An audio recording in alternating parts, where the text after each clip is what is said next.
Hi friends, welcome back to Bhagavatam series episode 18. నా previous వీడియోలో సాంఖ్యయోగం తాలూకా విశిష్టతను వివరించడం జరిగింది. ఈ వీడియోలో ధ్యాన పద్ధతిని, భక్తి పద్ధతులు సాంఖ్యయోగ ప్రకారం ఎలా చేయాలన్నది వివరించబోతున్నా. ధ్యానాన్ని ఆచరించేవాడు సత్కర్మల్ని చేయాలి. మనసును కలుషితం చేసే పనులు చేయకూడదు. నిత్యం ప్రాణాయామం చేస్తూ ఉండాలి. పరిశుభ్రమైన ప్రదేశంలో గర్భాసనం, దాని మీద జింక చర్మాన్ని, దాని మీద పరిశుభ్రమైన వస్త్రాన్ని వేసుకుని స్థిరంగా సుఖవాసనంలో కూర్చోవాలి. శరీరాన్ని నిటారుగా ఉంచి రేచక, కుంభక, పురకాలతో ప్రాణాయామం చేసి అన్నమయాది కోశాల్ని శుద్ధి చేసుకోవాలి.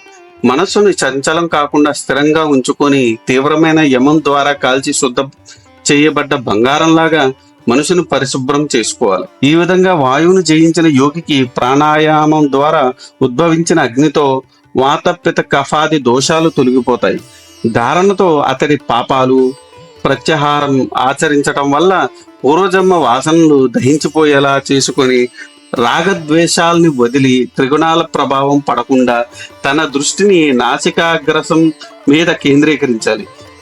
ఈ విధంగా తన దృష్టిని నిలిపిన పరిశుద్ధమైన మనసు దివ్య పురుషుడైన శ్రీమన్నారాయణుడి దివ్యమంగళ స్వరూపాన్ని దర్శిస్తూ ఆయన గుణగణాలను స్మరిస్తూ ధ్యానం చేయాలి. భక్తి పద్ధతులు ఎలా ఉంటాయని సాంఖ్యయోగ ప్రకారం అన్నది వివరించబోతున్నా.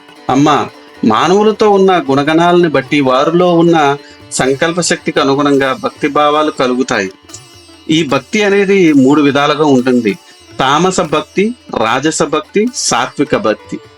ఇతరులందరినీ హింసిస్తూ దంభం, మాత్సర్యం, రోషం, తమోగుణం, భేదబుద్ధి తదితర గుణాలతో కూడిన వ్యక్తి నన్ను ఉపాసించడం తామస భక్తి అనిపించుకుంటుంది. గొప్ప విషయాలను, గొప్ప వస్తువులను, భూముల్ని, ఐశ్వర్యాన్ని, కీర్తి ప్రతిష్టలను కోరుకుంటూ అత్యంత ఆర్భాటంగా అధిక వ్యయ ప్రయాసాలతో నన్ను పూజించేవాడిది రాజసిక భక్తి. అన్ని కర్మ దోషాలను తొలగించేది కేవలం భక్తి మాత్రమేనని గ్రహించి తాను చేసే అన్ని పనుల్ని భగవతార్పితం చేస్తూ నన్ను నిరంతరం శ్రద్ధగా సేవించేవాడి భక్తి సాత్విక భక్తి. నా దివ్య గుణగణాలు వినగానే భక్తి తర్పణతో నన్ను ఆశ్రయించిన వారే నిజ భక్తులు. ఈ విధంగా కపిలుడు తన తల్లికి సాంఖ్యయోగాన్ని బోధించారు. ఇది ఈనాటి వీడియో. మరిన్ని ఇంట్రెస్టింగ్ వీడియోస్ కోసం మీరు చేయాల్సిందల్లా మా ఛానల్ సబ్స్క్రైబ్ చేసుకొని బెల్ నోటిఫికేషన్ ఆన్ చేసుకొని పెట్టుకోండి. ఈ వీడియో కనుక మీకు నచ్చితే do like, share and subscribe. Thanks for watching. జై సనాతన ధర్మం.